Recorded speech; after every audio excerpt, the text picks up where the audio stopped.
Hey, I'm golf broadcaster Matt Adams. The updated and expanded second edition of my book, The Golf Round I'll Never Forget, Golf's Biggest Stars Recall Their Finest Moments, is now available. Readers can expect to march with Arnie's Army at the 1960 U.S. Open, relive Jack Nicklaus's remarkable 1986 Masters win, and be amazed by the Tiger Slam. The Golf Round I'll Never Forget, Golf's Biggest Stars Recall Their Finest Moments. Pick it up where fine books are sold, including BarnesandNoble.com and Amazon.com.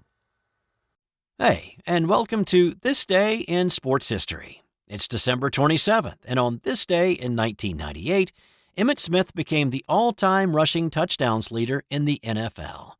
The Dallas Cowboys were closing out the regular season against division rival Washington, their playoff spot already secured atop the NFC East. The Cowboys' running game, and especially Emmit, had been faltering down the stretch, though. A loss on Thanksgiving to the Minnesota Vikings was the first of 3 straight losses. The next week, Smith could not even crack double digits rushing against the Saints.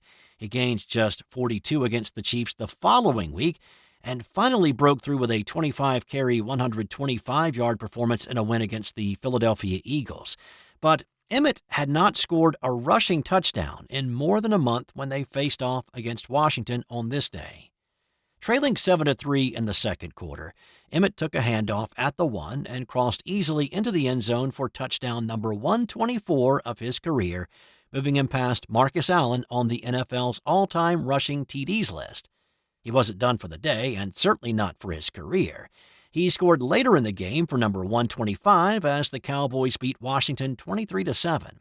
And just like we talked about with Jerry Rice breaking and then crushing the all-time receiving TDs record a few weeks ago, Emmit played another 6 seasons, and he put the new mark in the stratosphere, ending his career with 164 rushing touchdowns.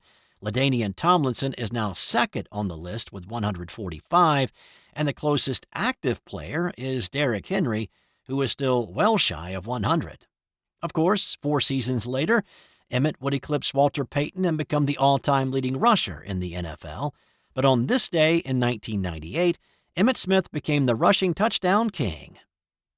Also on this date in 1974, Ohio State's Archie Griffin won the first of his 2 Heisman trophies. He's still the only person to accomplish that feat. In 1991, Tim Hardaway took 17 shots in a game and missed every one of them, which is an unfortunate record for misses without a make in NBA history. And in 2012, the New York Knicks signed Jeremy Lin to a contract. Linsanity would not start for another month, but this put the train on the tracks, heading in that direction. That's all for today. If you have a moment, rate, review, and subscribe, and tell your friends at the bar next time you see them that there's this new podcast they might like. Thanks for listening today, and I'll have more tomorrow on This Day in Sports History. Hey there, sports history fan. This is Arnie Chapman, a.k.a. the Football History Dude, and I hope that you enjoyed this recent episode presented by the Sports History Network and were able to learn some good old-fashioned sports history knowledge nuggets. I started the Sports History Network back in 2020 with the mission to help podcasters find a community of like-minded sports history nerds, as well as helping aspiring podcasters to start their own shows. We have a little bit over 30 shows on the network right now covering all sorts of sports history, but as far as I'm concerned, we're just at the toothpick in the ocean moment, that can't even figure it out because there's so much more coming. We wanted to create the ultimate headquarters for sports yesteryear, starting with Podcast Network and our website, but we're going to continue to move into other mediums as well. And here's the cool part, because we want you to be part of our team. So if you're interested in starting your own podcast, or maybe being a guest on one of our shows, or who knows, maybe even writing an article for us over on the website. Seriously, all you gotta do is reach out to us on the contact page over at sportshistorynetwork.com. You can be as technologically savvy as a Neanderthal tapping on a stone trying to figure out this whole hieroglyphics thing back in the day.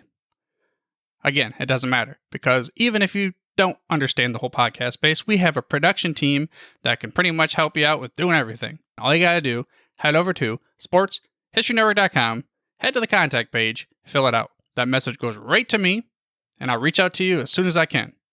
But for now, dude, I'm through if you're through.